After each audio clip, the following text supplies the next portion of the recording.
आवे। तू ही आ जाना अपना हाथ जहरिया पियावे हो, जहरिया पियावे। जुदाई तो हर तिल तिल करी के मुआवे।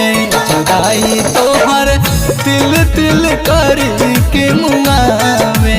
हाय जान बड़ी तड़पावे हो, बड़ी तड़पावे। जुदाई तो हर तिल तिल करी के मुआवे।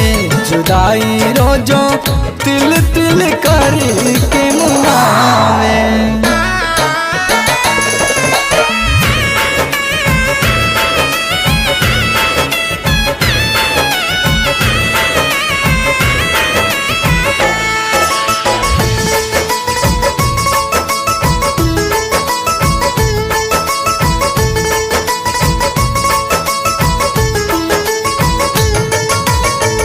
अब ही त प्यार शुरू भइल रहे धीरही।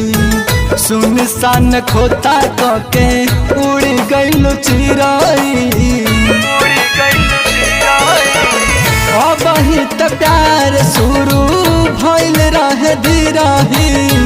सुनसान खोता कके उड़ गइल चिरई। तू त चल गइलू दूसरा जगह खोता लगावे हो, खोता लगावे।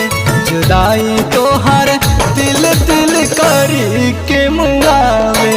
जुदाई रोजो तिल तिल करी के मुआवे।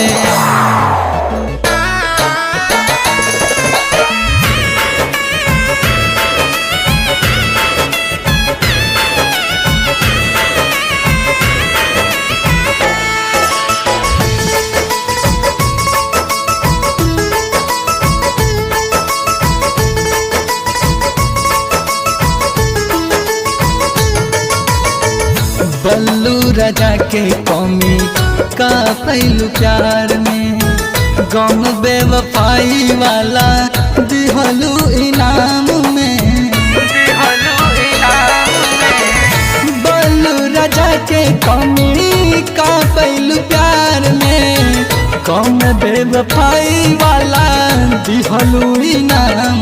प्यार के मतलब तू लगलू हमके आज सिखावे हो, आज सिखावे।